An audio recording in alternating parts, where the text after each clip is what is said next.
रेणुका को तीखे जवाब देगी सायली, तेजस और रोशनी का मजाक उड़ाएगा सचिन।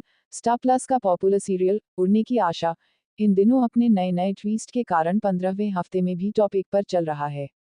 आज के एपिसोड की बात करें तो सचिन तेजस से रूम में सोने वाले मुद्दे को लेकर झगड़ा करेगा और तेजस को जमीन पर सोने के लिए कहेगा। सचिन अपने बाबा से बचपन के दिनों जैसी कोई कहानी सुनाने का अनुरोध करता है, लेकिन तेजस कोई भी कहानी सुनने में दिलचस्पी नहीं रखता क्योंकि उसे सुबह सुबह शोरूम जाना होता है। नाश्ता नहीं बनने पर होगी बहस। इधर परेश अपनी पत्नी को सायली को रसोई में काम करने के लिए जोर देने के लिए डांटता है। वह सायली का माथे छूता है कि कहीं उसे बुखार तो नहीं।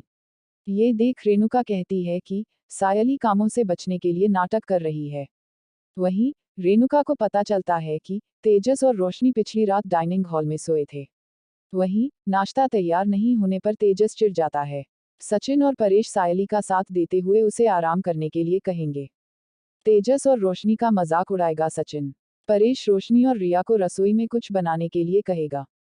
तभी रिया और आकाश कहते हैं कि वे रसोई में काम करेंगे। इधर रोशनी और तेजस को भी लगता है कि अपने सभी जरूरी कामों को छोड़कर रसोई में काम करना असंभव है। ये सुनकर सचिन तेजस और रोशनी का मजाक उड़ाता है, जो हमेशा रसोई में काम करने से बचते हैं। यहीं आज का एपिसोड खत्म हो जाएगा। तेजस की नींद हराम करेगा सचिन। पसेश के मना करने पर सचिन तेजस को परेशान करने के लिए खुद एक तंज मारने वाली कहानी सुनाने लगेगा। ये सुनकर तेजस बहुत चिढ़ जाता है और तेज आवाज के कारण सो नहीं पाता। दूसरी ओर सायली, रोशनी और रेणुका एक ही कमरे में साथ सोएंगे।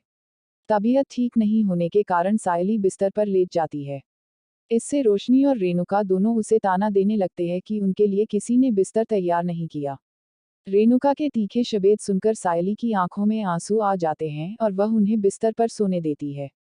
अंत में रोशनी और रेणुका बिस्तर पर एक साथ सो जाती हैं और सायली फर्श पर लेट जाती है। रेणुका को तीखे जवाब देगी सायली।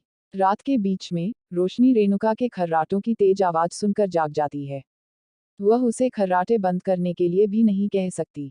इसके बाद वह तकिया और चादर लेकर डाइनिंग हॉल में सोने चली जाती है। तेजस भी उसी कमरे में सचिन के साथ सोने में नाकाम होने के बाद वहां आ जाता है। अगली सुबह रेणुका फिर से सायली की सेहत के लिए उसका मजाक उड़ाना शुरू कर देती है। अपने सारे दर्द को नजरअंदाज करते हुए वह सायली को घर के सारे काम निपटाने के लिए कहती है।